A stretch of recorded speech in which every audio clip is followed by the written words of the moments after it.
ดำนับบ้าบังเอิญรู้จะรอให้บังเอิญมาพลุទាំងអស់គ្នាบังเอิญถ้ารู้จิตឆ្ងាញ់បែបណាមកพลุទាំងអស់គ្នាចាรู้จิตគឺឆ្ងាញ់ជាប់ចិត្តតែម្ដងបងប្អូនរបៀបធ្វើគឺបែបងាយៗខ្លាំងមែនតើអញ្ចឹងបន្ទាប់ពីភ្លក់ហើយយើងទៅមើលរបៀបធ្វើទាំងអស់គ្នាសម្រាប់បងប្អូនដែលចង់រៀនធ្វើណាអាចចូលទៅមើលអាចដល់ចាប់បានណាពីរបៀបធ្វើបែបងាយៗហើយលឿនទៀតបងប្អូនជាពិសេសรู้จิตគឺឆ្ងាញ់តែម្ដងហើយជាពិសេសបងប្អូនពណ៌ក៏ស្អាតដែរនិយាយទៅគឺពណ៌ស្អាតឡើងខៀវស្ងាត់តែម្ដងណាកែពណ៌ស្អាតបងប្អូនរបៀបធ្វើ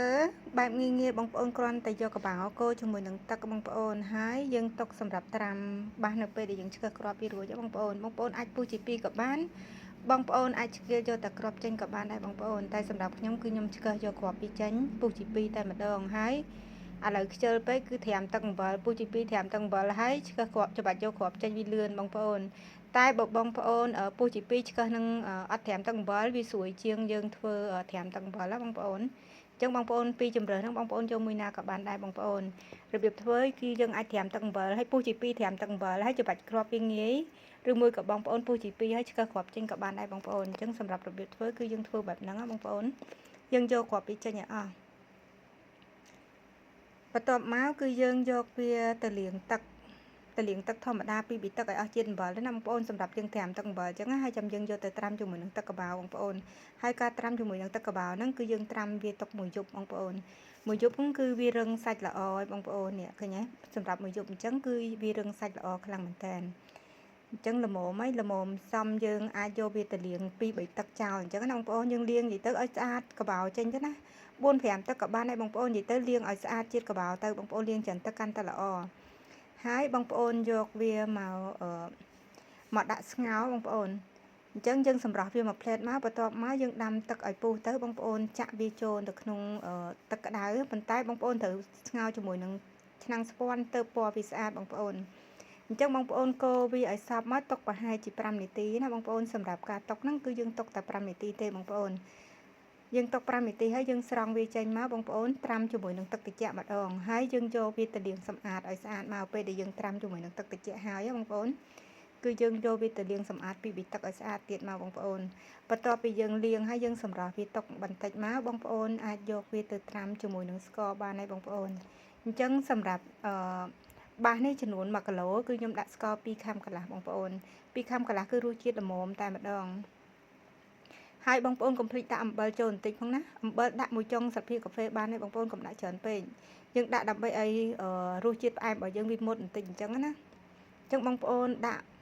បែបហ្នឹងឲ្យបងប្អូនកូរវាឲ្យសព្វហើយបងប្អូនផ្អាប់វាទុក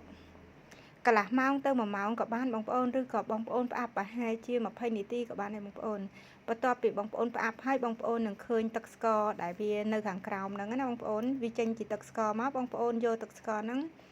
យើងយកវាទៅចាក់រងាស់នៅក្នុងឆ្នាំងស្ពាន់បងប្អូននឹងហើយពេលដែលបងប្អូនយកទៅចាក់រងាស់នៅក្នុងឆ្នាំងស្ពាន់ហ្នឹងបងប្អូនដាំវាឲ្យពុះសិនណាបងប្អូនដាំវាឲ្យពុះហើយចាំបងប្អូនចាក់ផ្លែបាសចូលទៅម្ដងទៀតបងប្អូនណាហើយនៅពេលដែលបងប្អូនចាក់ផ្លែបាសចូលហើយរងាស់ឲ្យពុះហើយបងប្អូនចាក់ផ្លែបាសចូល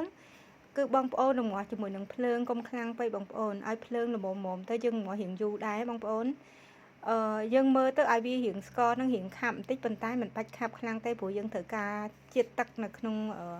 ដាក់ត្រាំផ្លែបាសហ្នឹងដើម្បីទុកបានយូរបងប្អូនណាអញ្ចឹងបងប្អូនរងាស់វាឲ្យយូរដើម្បីឲ្យវាស្ករហ្នឹងវាឡើងខាប់ប៉ុន្តែមិនដល់ថ្នាក់ក្រាមទេណាបងប្អូនគ្រាន់តែថាវាឡើងខាប់អញ្ចឹងណាដូចយើងស្ងោរទឹកស្ករអញ្ចឹងណាបងប្អូនតែវាយើងស្ងោរជាមួយនឹងផ្លែបាសហ្នឹងឲ្យវាឡើងខាប់បន្ថ្លាយបន្តិចមកបងប្អូនបិទភ្លើងទុកបានហើយបងប្អូនចឹងបងប្អូនមើលទៅលើរូបភាពហ្នឹងបងប្អូនឃើញថាយើងមកពីរៀងយូរដែរបងប្អូនប្រហែលជាកន្លះម៉ោងគឺវាបានរួចរាល់ហើយបងប្អូនអញ្ចឹងវាទឹកស្ករវាខាប់ល្អថាអត់ឆ្ងាញ់មួយម៉ាត់មើលបងប្អូនមើលតែពណ៌ក៏ដឹងថារសជាតិឆ្ងាញ់ប៉ុណ្ណាដែរបងប្អូនអត់មានអ្នកណាអួតយើងអួតខ្លួនឯងបងប្អូនព្រោះយើងធ្វើខ្លួនឯងយើងអួតខ្លួនឯងបងប្អូនណាសំខាន់យើងធ្វើរួចរាល់ហើយរសជាតិវិញគឺថាឆ្ងាញ់លេខ1ហ្មងបងប្អូនហើយមើលនេះបងប្អូនមើលឡើងតំណងមកឡើងខៀវស្ងាត់